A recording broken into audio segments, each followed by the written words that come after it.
Não podemos comer e não podemos beber de Ti, se não temos fome e sede de Ti, Senhor. Porque aquilo que Tu fez por nós lá na cruz do Calvário, dentre muitas coisas que nos beneficiam, uma delas ou duas delas nós podemos citar nesta mesa, é a fome de comer e a fome de beber do Senhor. Porque nós queremos ter vida, porque nós queremos ter comunhão contigo, Senhor. E é isso que nós te pedimos, dá-nos um tempo de refrigério na Tua palavra, em nome de Jesus. Meus amados, permita-me ainda adicionar mais 2 textos para nossa maior reflexão sobre aquilo que lemos em Mateus 18. Abram comigo ainda suas Bíblias, aqui em Eclesiastes capítulo 13 e depois Zacarias capítulo 14. Eclesiastes 3, o versículo 10.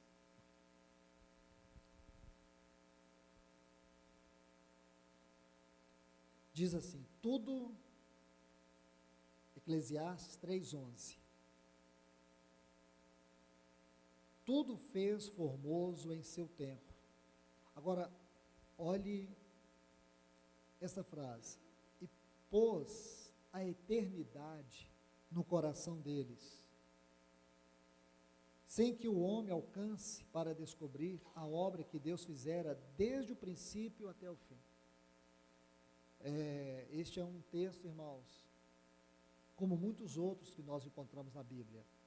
Você não consegue esgotar esse texto em uma reunião.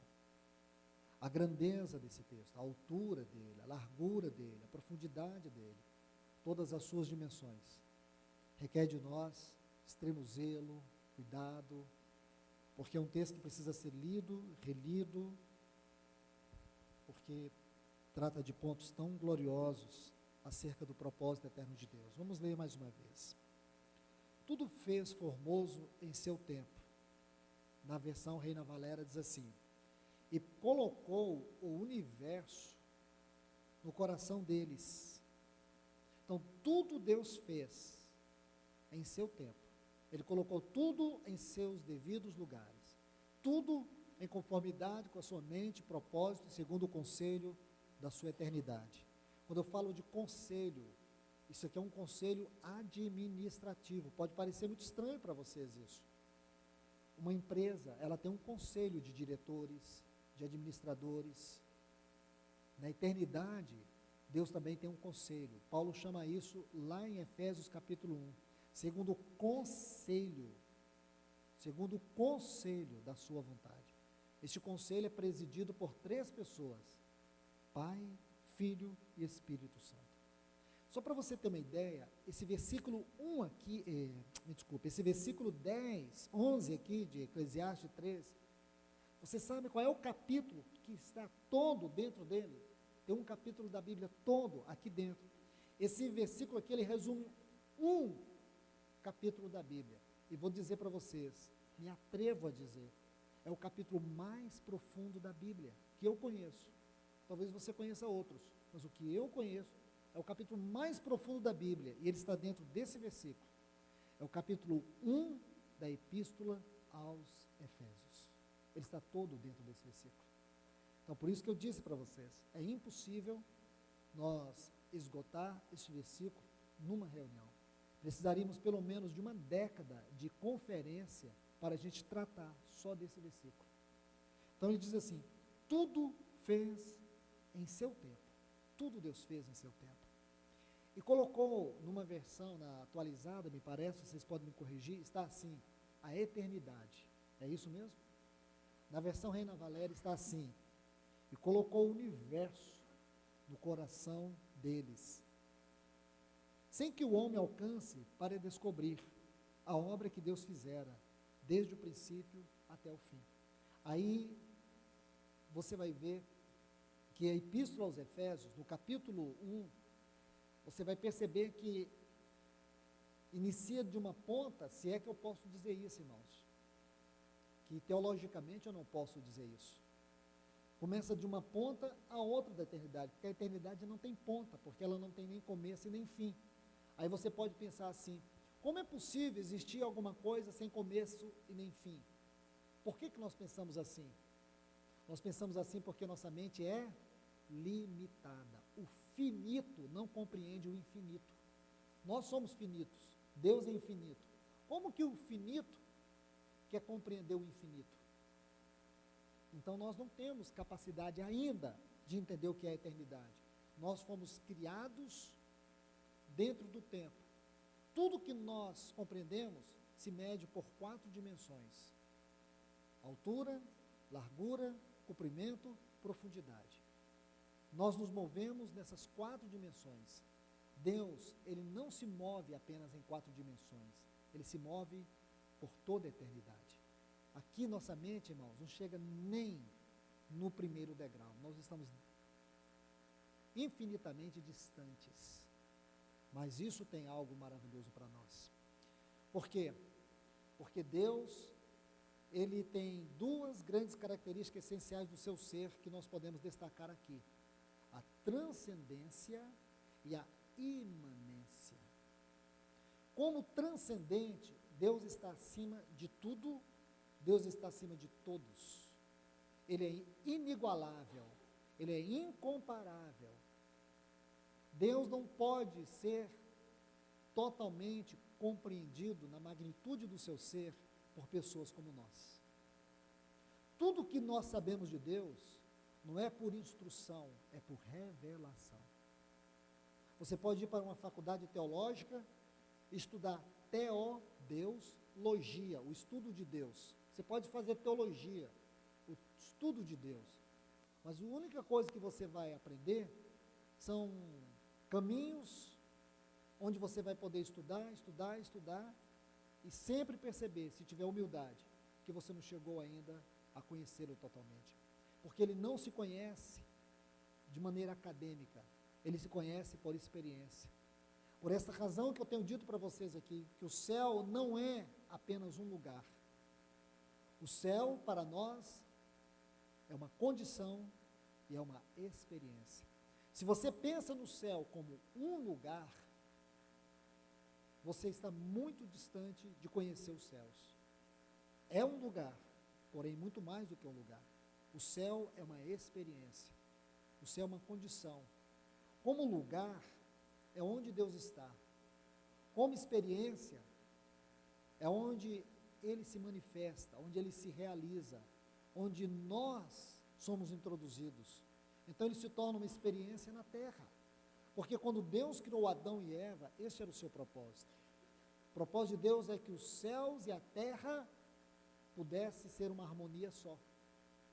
O desejo de Deus, quando ele criou o homem à sua imagem e semelhança, é que a terra pudesse refletir os céus. Os céus era como que um espelho na terra. Porém, quando o homem caiu, espiritualmente falando, os céus e a terra se distanciaram.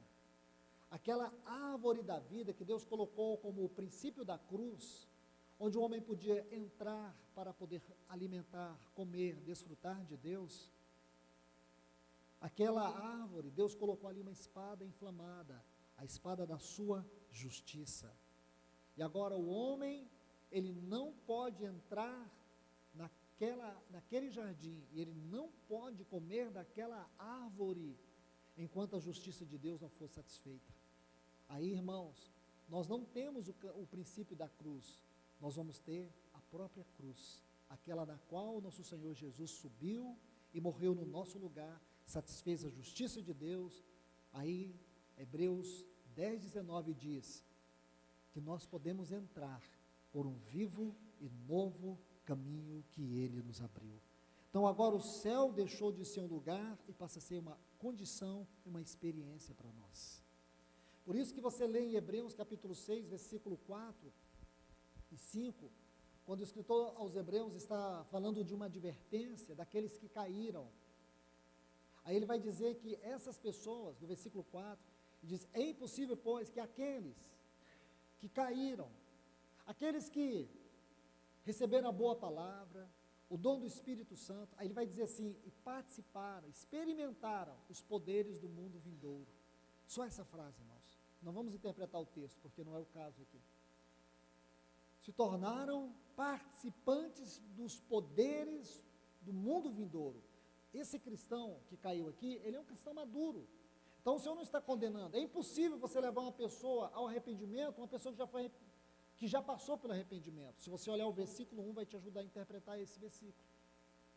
E o versículo 7 e 8, muito mais ainda. Porque você vai perceber que esse cristão, ele não vai experimentar condenação, ele vai experimentar tratamento, porque ele vai usar a analogia da terra, que se coloca o fogo para que ela possa rejuvenescer, ou estar habilitada para poder receber a semente.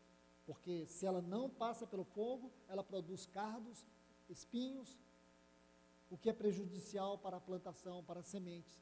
Então ela tem que ser tratada. Aí aqui entra aquele assunto que nós já falamos há muitos anos atrás, disciplina dispensacional, perda do reino. Isso não tem nada a ver com o assunto salvação. Salvação é uma coisa, perder o reino é outra.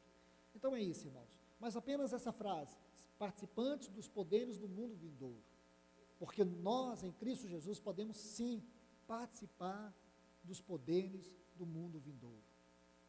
Porque nós temos estudado isso aqui. Os irmãos que estão perdendo, eu digo para vocês, considere-se mais pobres espiritualmente. Vocês que têm perdido essas palavras sobre a vida cristã nos lugares celestiais. Que prejuízo, irmãos. Que prejuízo. Esse assunto é sério. Nós temos que ver que o nosso caminhar, ele não é um caminhar horizontal. Essa esfera terrena, essa esfera carnal. Nessa esfera, nós enfrentamos angústias, tribulações, provações, ataques. Estudamos um pouco sobre a vida de Paulo, como ele passou por tantas provações, apedrejamentos, perigos no deserto, perigos no campo, naufrágios. Quantas coisas ele passou. Ele chama isso do mensageiro de Satanás que o esbofeteava. Mas ele também vai nos mostrar, no capítulo 12 de 2 Coríntios, sobre a sua experiência no terceiro céu, no lugar do trono da presença de Deus. E ali ele ouviu palavras inefáveis. Então você vai ver aqui um homem e duas experiências. Uma experiência era terrena. Nessa experiência terrena, irmãos, nós somos levados à nossa própria incapacidade. É onde a nossa fé é provada. Onde você passa angústias na sua carne. Aí nós podemos ver isso de maneira muito ampla. Em 2 Coríntios, capítulo 5, quando Paulo diz, se esse tabernáculo se desfizer, temos da parte de Deus um tabernáculo celestial. Uma casa que não é feita por mãos de homens. Por quê? Porque é uma casa eterna. Essa casa, esse templo, esse santuário é o próprio Deus. É aqui que nós podemos experimentar os poderes do mundo vindouro, os poderes da eternidade. E ele vai dizer no versículo 5, desse mesmo capítulo 5 de 2 Coríntios, que para isto Deus nos deu o penhor do Espírito. A palavra penhor, o termo grego aqui, fala de um antigozo, do pagamento inicial, que é uma metáfora do antigozo que nós já podemos desfrutar. Irmãos, chama a atenção de vocês para isso. Eu sei que nessa carne nossa nós sofremos. Quem não sofre na carne? Todos nós sofremos. Paulo, no capítulo 7 de Romanos, ele nos fala isso de maneira tão ampla, do sofrimento na carne. Ele chega a dizer no capítulo 8, versículo 23 de Romanos, que nós gememos porque aguardamos a adoção do nosso corpo, isto é, que este corpo, que essa carne corruptível seja revestida da incorruptibilidade. Paulo fala disso de maneira muito clara, irmãos, porque nós padecemos essa carne, nos pensamentos, nos sentimentos, nas emoções, nos desejos, na vontade. Não há um cristão nessa terra que não sofra, esmagado pela sua própria carne, essa carne que não converte.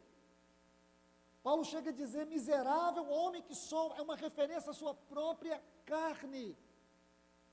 Mas no capítulo 8, ele vai mostrar a vida no Espírito, ele vai falar do gemido do Espírito. O gemido do Espírito é para que nós toquemos as esferas mais altas, do nosso chamamento, da nossa vocação, para que nós possamos ascender a esses mais altos céus. Então, meus irmãos e irmãs, esse é o ensino, esta é a palavra de Deus nesse tempo para a sua igreja, para nós aqui. Nunca vamos experimentar um avivamento numa vida periférica. Nunca vamos experimentar um avivamento sendo superficiais. Nunca vamos experimentar avivamento se ficarmos aí em torno de nós mesmos, das nossas emoções. É difícil a vida? É, para todo mundo. E eu disse isso na quinta-feira para os irmãos sobre algumas experiências que o Senhor tem me permitido viver com pessoas sofrendo nesses dias. Há poucos dias atrás, eu estava conversando com o Leonardo, o pai daquele garoto que foi morto na escola. Ele é um irmão em Cristo. Semana retrasada eu conversava com um casal que tinha 2 semanas, havia perdido o seu filho numa tragédia, 26 anos. Então você vai vendo que os cristãos sofrem. Nós sofremos, irmãos. Qual é a expectativa de felicidade que você tem nesse mundo? Quero te dizer, 0. Nenhuma. Nenhuma. Mas, irmãos, nós não estamos buscando felicidade. Nós estamos buscando algo muito maior. Nós estamos buscando o gozo dos céus. E não é só porque nós buscamos, é porque este é um direito que nós temos. Aqui diz que Deus colocou a eternidade dentro de nós. Lembra, irmãos, do salmo que nós lemos quinta-feira, Salmo 46, versículos 1 a 4. Há um rio. Primeiro, ele vai mostrar o que é o mundo, o que é a nossa vida. Ele vai usar a metáfora do mar, dos rios, da terra. O Senhor é o socorro bem presente nas tribulações. Olha esse texto, é o versículo 1. Deus é o nosso refúgio. Escute bem, vamos capturar cada frase. Deus é o nosso socorro, nosso refúgio nas tribulações. Ainda que a terra se abale, ainda que os rios se debatam, ainda que o mar se transborde na sua fúria, aí ele vai dizer assim, começa, o outro lado. Esse é o lado da terra, essa é a nossa vida na terra. Você quer ler esse salmo comigo? Por favor, Salmo 46. Veja lá. Não esqueça disso, irmãos. Ele vai fazer esse paradoxo. O livro de Salmos é cheio desses paradoxos, porque Davi viveu isso. Irmãos, nós não conhecemos uma criatura no Velho Testamento que foi tão perseguido como Davi. Dos 16 anos dele, aproximadamente, até os 33, Davi foi perseguido, Davi foi caluniado, Davi foi odiado. Aí depois que ele vence todos os seus inimigos, aí agora começa a perseguição dentro da sua casa. Aí ele foi perseguido pelo seu filho, foi odiado pelo seu filho. Ele viu as suas mulheres sendo possuídas pelo seu filho. Ele viu o reino que ele conquistou com tanto sacrifício, para a glória de Deus, sendo usurpado pelo seu filho. Ele viu seu filho violentando a própria filha, a própria irmã. Ele viu o seu filho matando o outro filho. Que vida que Davi viveu, irmãos. O lar de Davi era um pandemônio. Davi era um homem esmagado. Se você não contemplar esse homem, você não entenderá os salmos dele. Então ele vai narrar a vida na terra e a vida nos céus. Quando ele fala de tabernáculo, quando ele fala de moradas, quando ele fala de santuário, ele nunca está falando do tabernáculo que Moisés erigiu. Ele sempre está falando da presença de Deus. Então aqui, nós vamos ler esse Salmo 46. Olha o que diz, rapidamente. É claro que este não é um salmo de Davi, né, irmãos? Este é um salmo de alguém que sofreu tanto quanto Davi. Esse é um salmo dos filhos de Coré. A vida desse rapaz é uma vida também desses filhos de Coré, é uma vida de muito sofrimento. Só que Davi levou 16 anos para passar por muito sofrimento, para ver tanta destruição na sua casa. Os filhos de Coré não, eles viram num só momento. A terra abriu e os pais foram tragados vivos para o inferno.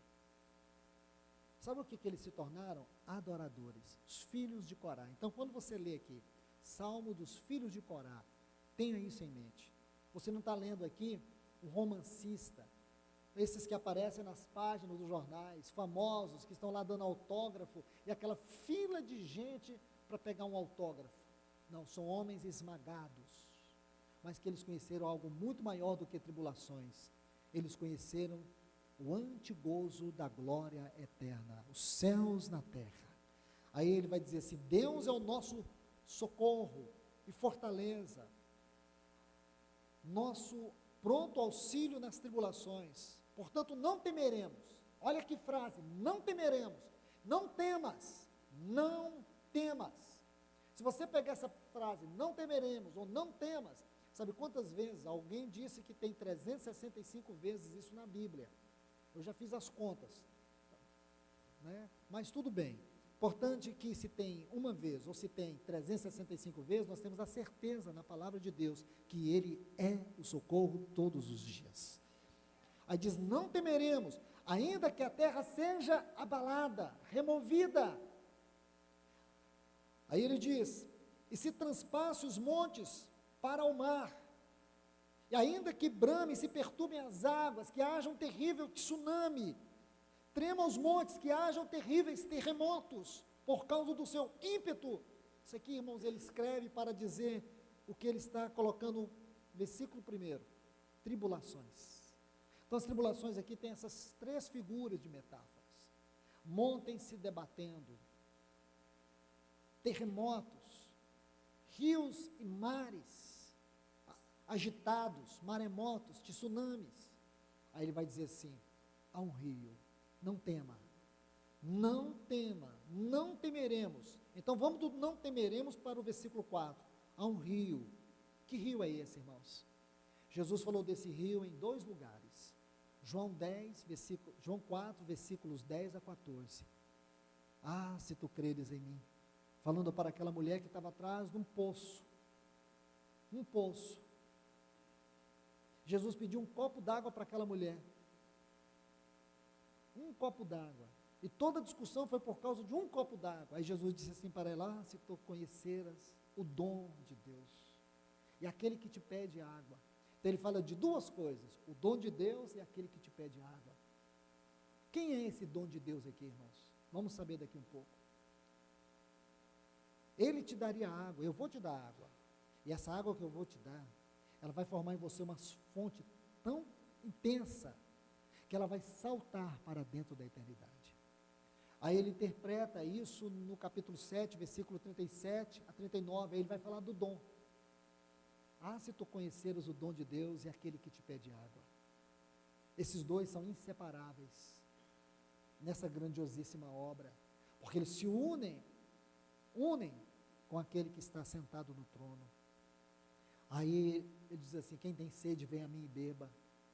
Quem crê em mim, se tu creres em mim, se você depender de mim, não temeremos.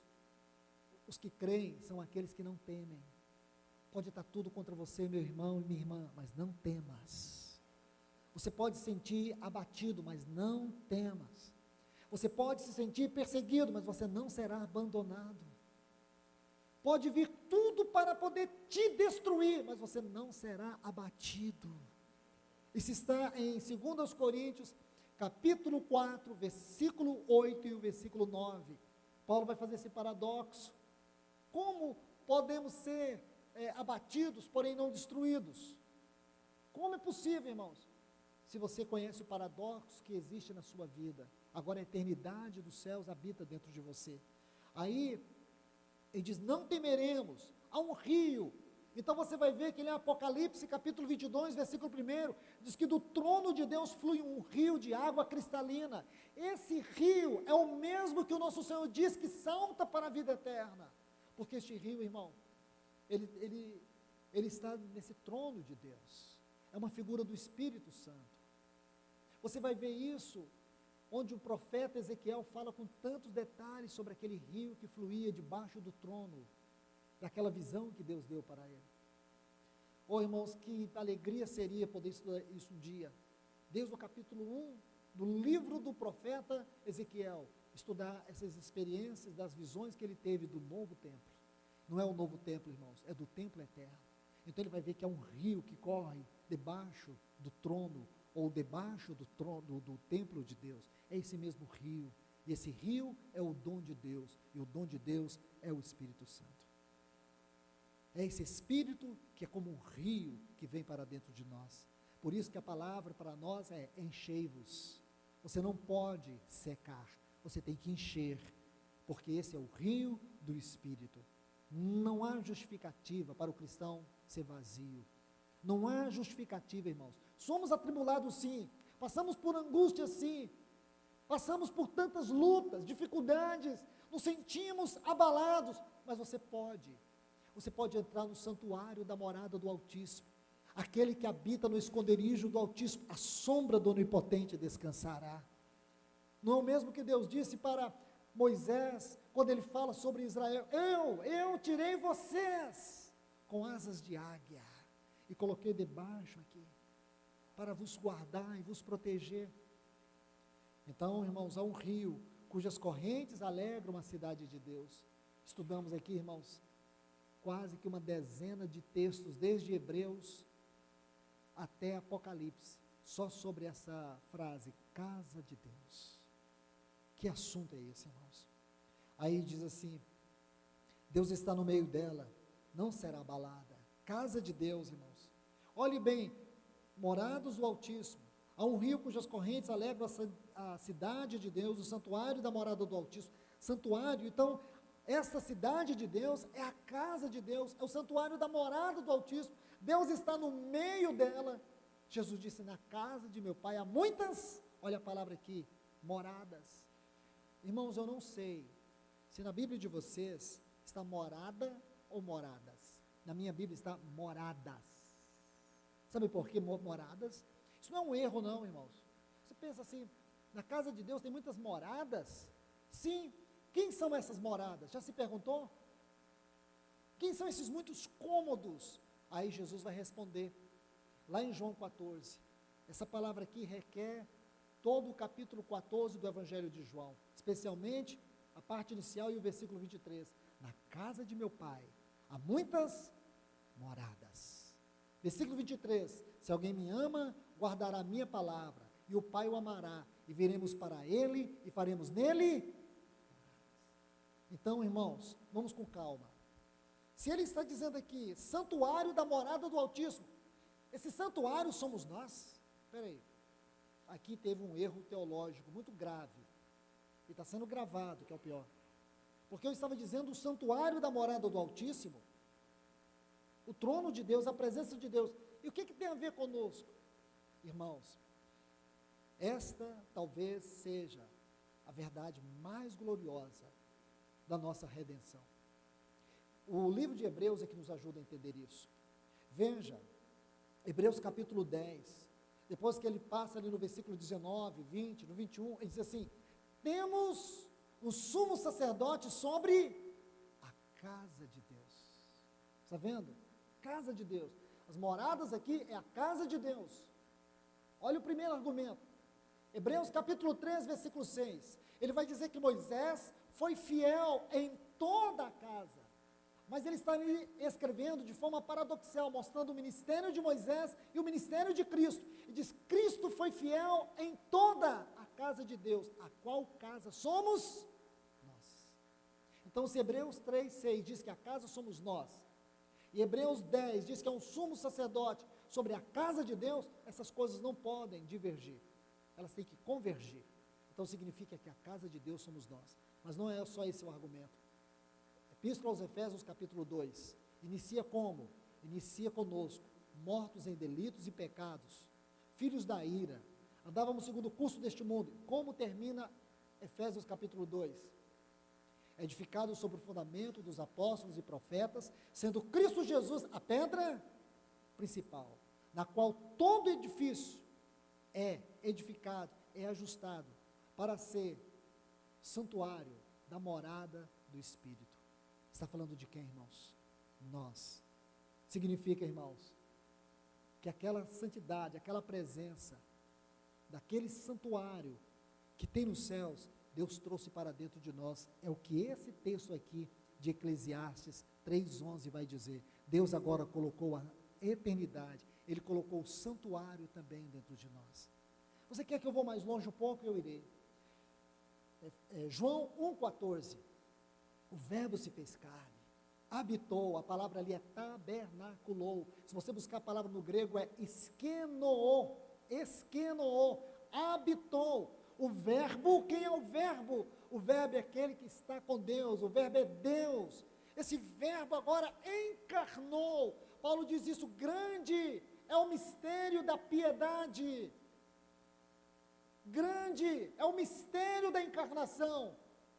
Aquele que é divino, aquele que sempre foi Deus, agora se tornou carne. Carne.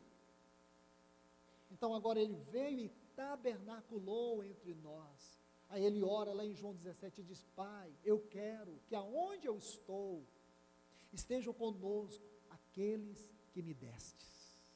Ele quer, irmãos, que nós participemos da mesma glória do santuário eterno, no qual ele sempre viveu com o Pai. 1 Coríntios 1:9, fiel é Deus, o qual foste chamados, não à comunhão da igreja, chamados à comunhão do seu Filho. Nós não fomos chamados à comunhão da igreja. A igreja não tem a sua comunhão. A igreja, ela entrou na comunhão do Filho de Deus. Nós somos chamados para viver isso, irmãos, nada menos do que isso. Sabe qual é o grande problema? É essa carne que Paulo chama de miserável. Ele usa uma outra expressão, a expressão não é miserável, irmãos, você sabe que a expressão é pior do que miserável. A expressão do texto original é pior do que miserável. Então, escute bem, essa carne que impede que você desfrute isso. E aí a gente fica na periferia. Nós ficamos, irmãos, com nós mesmos, com os nossos problemazinhos, com as nossas depressõezinhas, com as nossas ansiedades. Porque todos nós, eu e você, passamos por isso. Somos arrastados para um ambiente de ansiedade. Ficamos fazendo perguntas que ninguém responde.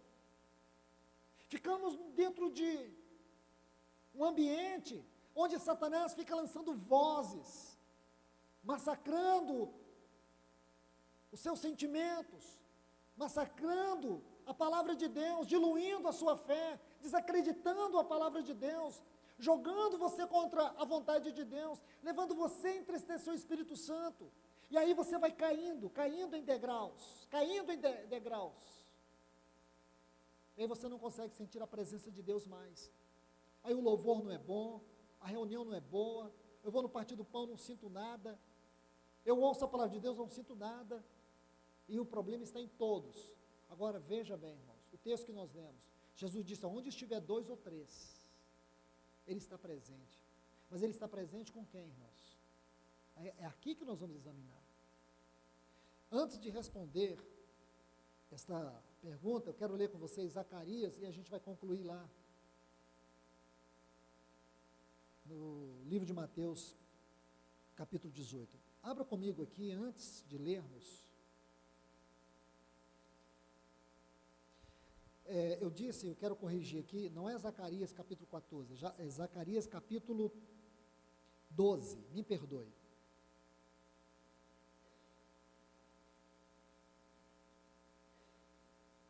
Está assim, Zacarias 12:1, oráculo da palavra do Senhor acerca de Israel. O Senhor, que estende os céus, funda a terra e forma o espírito do homem dentro dele.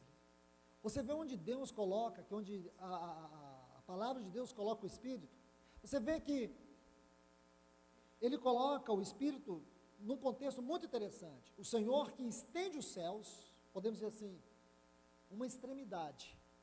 Aí ele vai dizer assim, funda a terra, céus e terra. Aí ele vai dizer assim, forma o espírito do homem. A palavra que é criou o espírito do homem. Então nós temos aqui 3 dimensões. A dimensão celestial, podemos chamar de altura. Nós temos uma outra dimensão, a terra. nós podemos falar de largura, e o espírito do homem de profundidade. Quer dizer, o espírito do homem é um lugar profundo, muito profundo, e Deus que criou. Agora, por que Deus criou?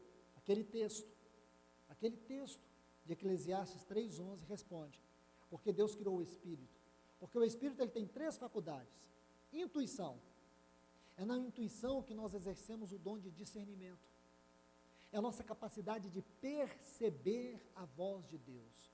Um cristão que tem dificuldade de perceber a voz de Deus, e não é só durante mensagem não, você consegue ouvir a voz de Deus em todas as circunstâncias, em todas as esferas.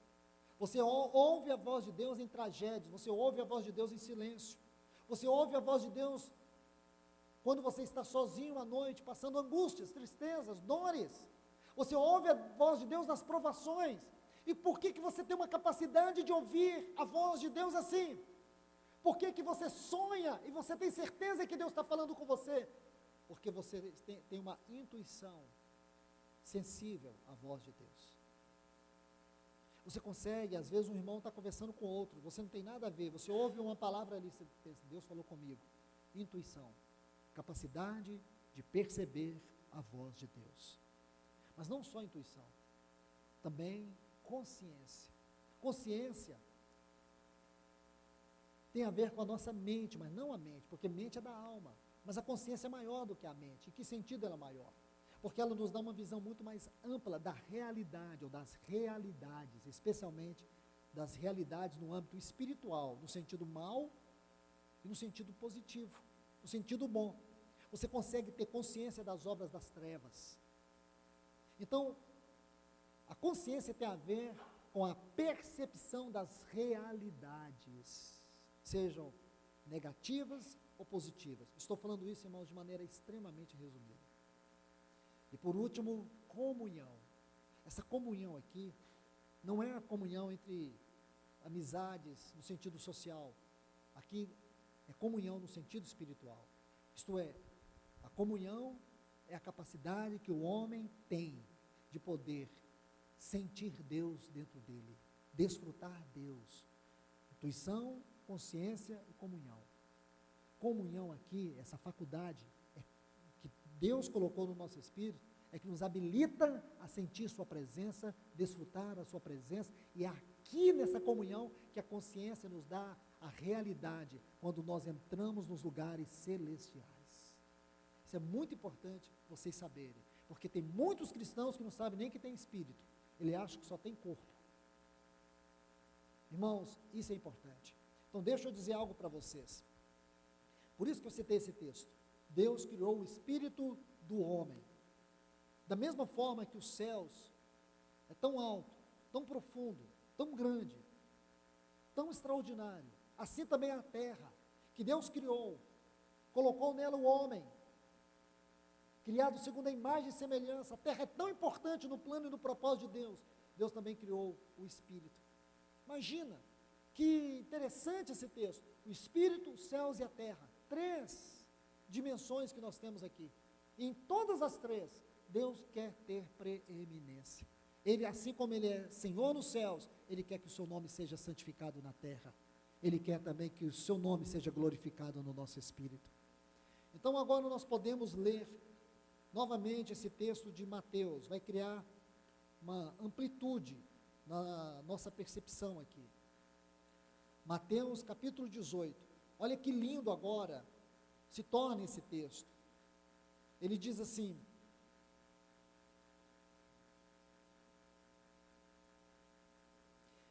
a partir do versículo 18: em verdade vos digo que tudo que ligardes na terra terá sido ligado nos céus. Então é possível sim, irmãos. Então há uma conexão entre os céus e a terra. É isso que Jesus está dizendo. Existe uma conexão entre os céus e a terra. Mas não é assim uma coisa vulgar, banal, não é. Ele diz assim, versículo 19: eu vos digo que se 2 dentre vós concordarem, comunhão, o número 2 é um número que fala de testemunho. 2 dentre vós tiver concordância, tiver harmonia. Harmonia sobre o quê? Sobre o que pedirem. Se 2 concordarem na terra de qualquer coisa que pedirem, Isso será feito por meu Pai que está nos céus. O que ligar na terra terá sido ligado nos céus. Quer dizer, esses dois aqui, eles estão em conexão com quem? Com o Pai.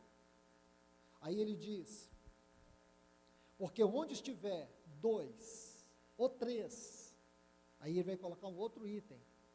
Esse pedir aqui não é um pedir, só pedir coisas para Deus. Esse pedir aqui tem a ver com esse reunir. Reunir em nome do Senhor. Eu estarei presente. Irmãos, nós somos aqui um grupo de pessoas. E pode ser que alguns aqui cheguem em casa e digam para si mesmos, não senti nada na reunião. Tenho ido à reunião, não sinto nada. E pode ser que alguns saiam, cheguem em casa e dizem, meu Deus, que manhã gloriosa. Que coisa especial foi. Como que duas pessoas estavam no mesmo lugar, ouviram as mesmas palavras, tiveram o mesmo ambiente de adoração.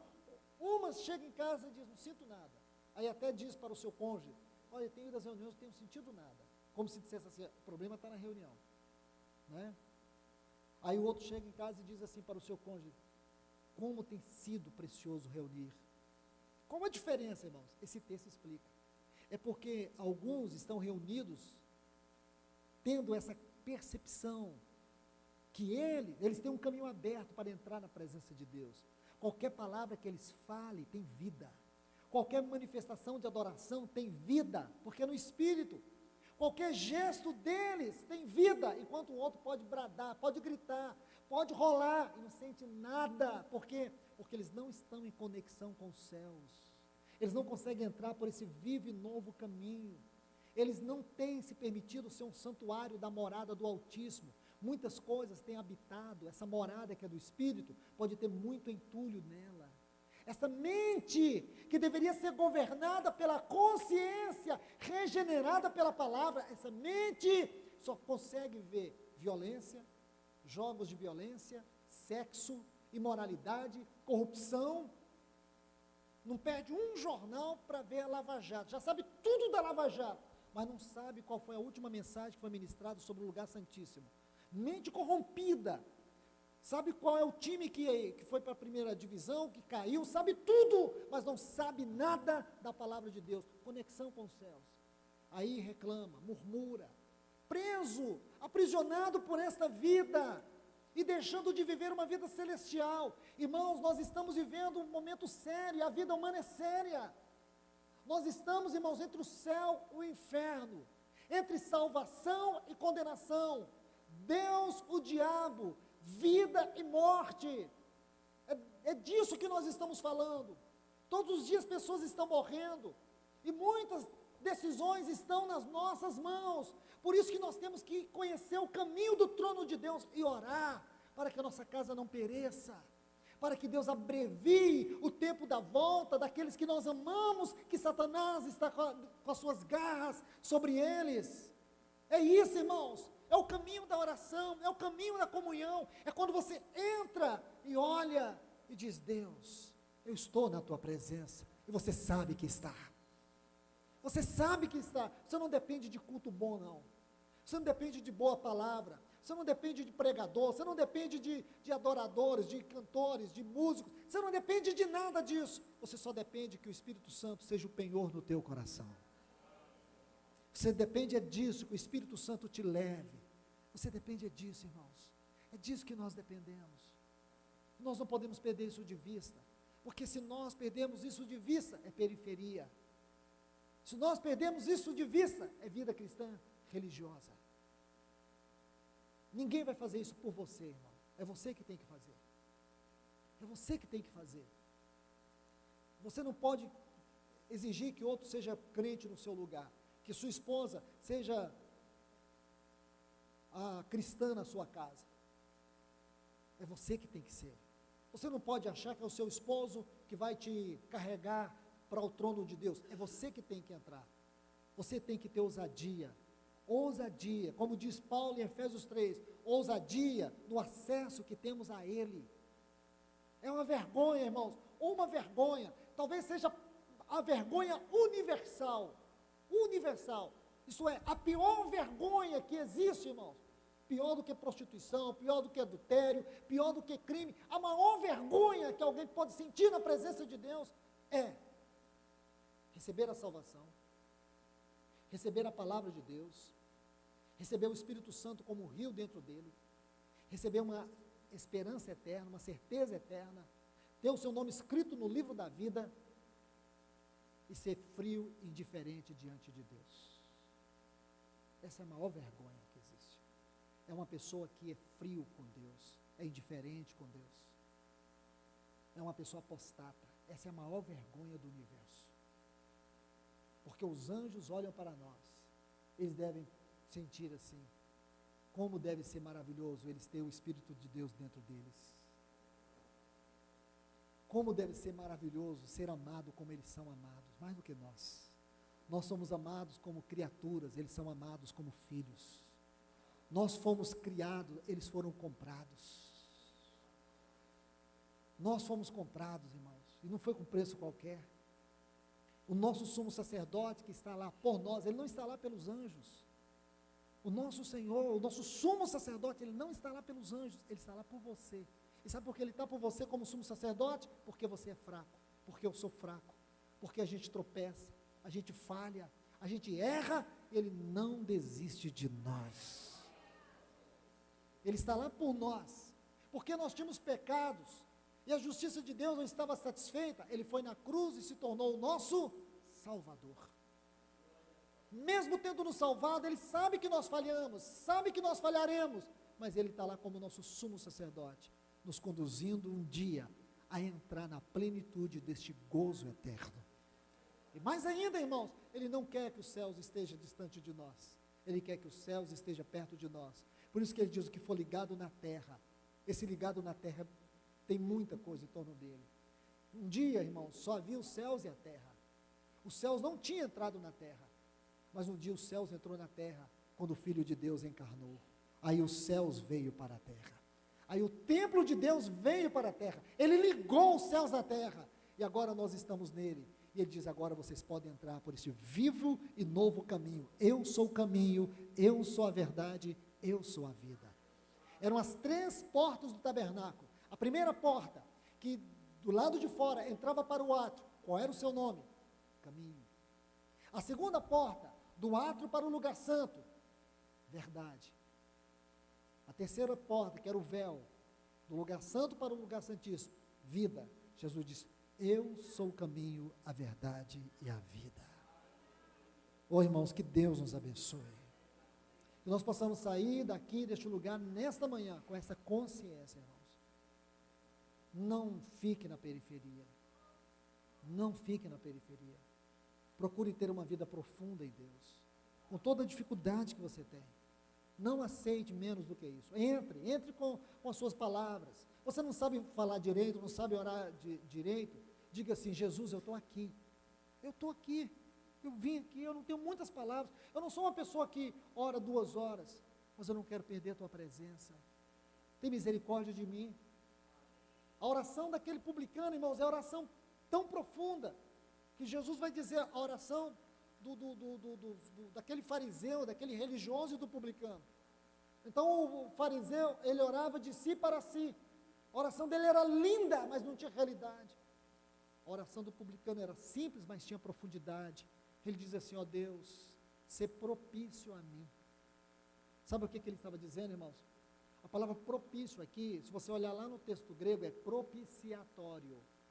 Você sabe que o propiciatório era uma peça que estava lá no lugar santíssimo, em cima da arca, e era uma tampa. Sobre aquela tampa haviam 2 querubins, que ficavam com seus olhos voltados para dentro.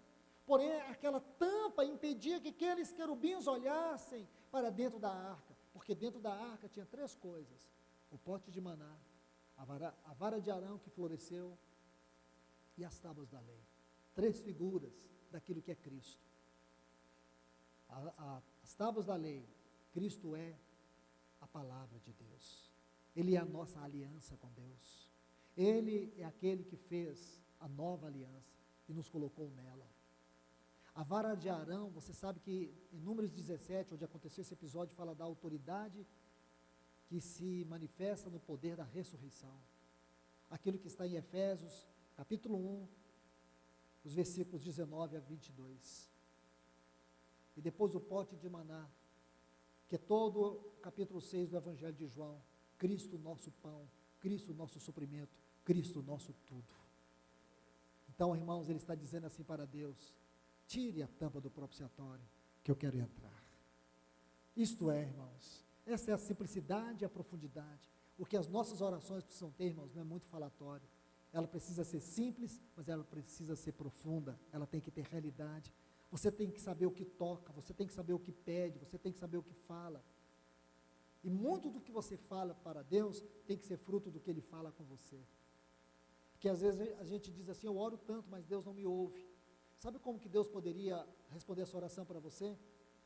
Sabe por que eu não ouço as suas orações? É porque você não ouve a minha palavra. Isso faz conexão, irmãos. Que Deus nos ajude, que Deus nos abençoe. Senhor, nós te adoramos, nós te bendizemos. Bendito é o teu grande nome para sempre, Senhor. Senhor, que esta palavra venha nos abençoar aqui neste lugar. Que possamos sair deste lugar transpassados pela tua voz. Esta voz que nos atrai, essa voz que nos corrige, porque ela quer que nós participemos da tua glória e da tua santidade. Essa voz que vem permeando nossa mente, desentulhando, limpando, purificando o nosso pensar, para que o nosso pensar possa ser uma busca celestial. Nos ajuda, Senhor.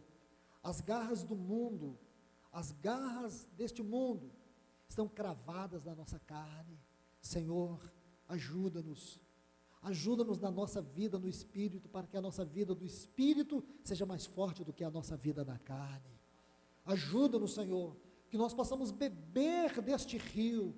Ajuda-nos, Senhor, a ver este caminho ascensional que o Senhor colocou diante de nós. Te pedimos encarecidamente no grande, santo e poderoso nome de Jesus. Amém.